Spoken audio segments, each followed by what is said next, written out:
Well, it's National Stress Out Week, folks, and Dr. Lori joins me with advice on how to manage your stress and anxiety and feel better. It's always great. Yes. Yeah, thanks for joining me, Dr. Lori. Absolutely. Yeah, so we all get stressed out from time to time, and a lot of times we think that stress is a bad thing, but it doesn't necessarily have to be. So can you talk about what stress is exactly?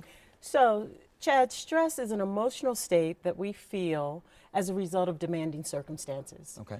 And yes, you're absolutely correct that stress can be good, some stress. However, when we're pushed beyond our comfort level, then that's when we experience stress overload, as well as what we all know as being stressed out. Right, yeah. Which I'm sure that everybody has got a little bit of that, and they understand. We're getting closer to the holidays, so we're going to feel it a lot more.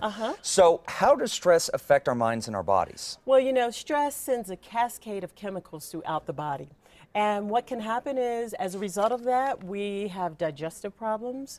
We can experience fatigue.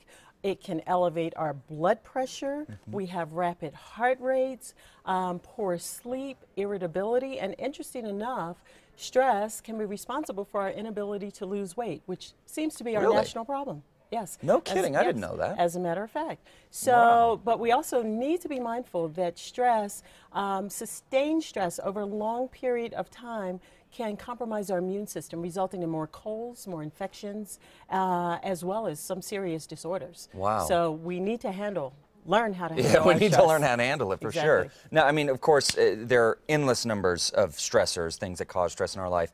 Technology is actually a big one that is actually, and a lot of it is designed to alleviate stress, but technology is actually causing more stress. Is that right? I believe it is. Yeah? And here's why. Because today we have a number of technological advances that consumes our already limited number hours of the day. Right. So we now have voicemail, email, text mail. There's no escape from it, right? Is what you're saying. Exactly. Yeah. Twitter, LinkedIn, and Facebook. And don't forget our postal mail. Oh, right. So I did forget about that. Yeah, I mean, you forgot that. Sometimes you didn't even think, you're like, oh, we still get hard copy mail? Exactly. Yeah. So even if you're not using all of these applications, there's the personal feelings of inadequacy when you're not able to keep up. Right. So I think we all must decide what in technology we can minimize in order to avoid some of the harmful effects that stress is doing to us. Right, right, and prioritizing that. I'm sure that if you know, email, absolutely, we got to check. A lot of times that's business, but I'm sure that checking your Facebook friends and their status updates, maybe not so. The average college student checks their phone 60 times a day. Oh my gosh, wow. 60. 60 times a day. Yes. Wow, you should be stressed about studying and less about Facebook. All right, well, so what can we do to cope with stress and manage our well-being? Well, one of the things, and I've said this before, the first thing you can do is learn how to breathe.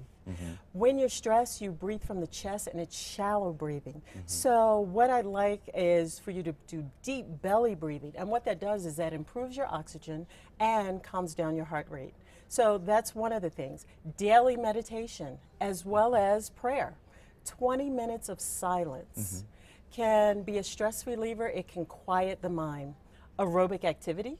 Walking, something as simple as walking, can be a stress reliever.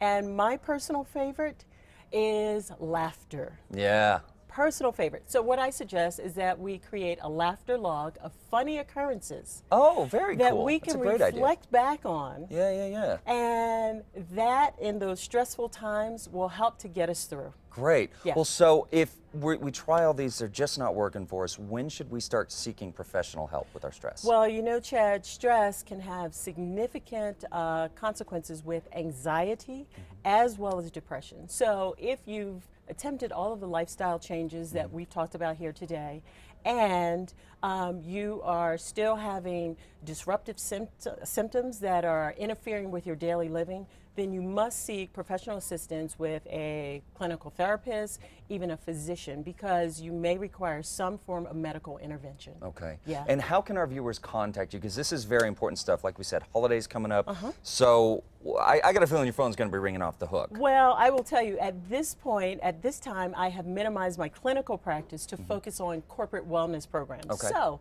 it's very possible that you may see me in your workplace teaching some of the things that we've talked about today. Okay, great. And we can find you at www.drlori@prodigy.net. Is that right? We want to shoot you a quick email? Absolutely. Fantastic. Yes. Well, Dr. Lori, I really appreciate this information. Very timely. And I think the laughter, that's a great way to, way to send it off. Always a pleasure being here, Chad. Yeah, thank you. Thank you.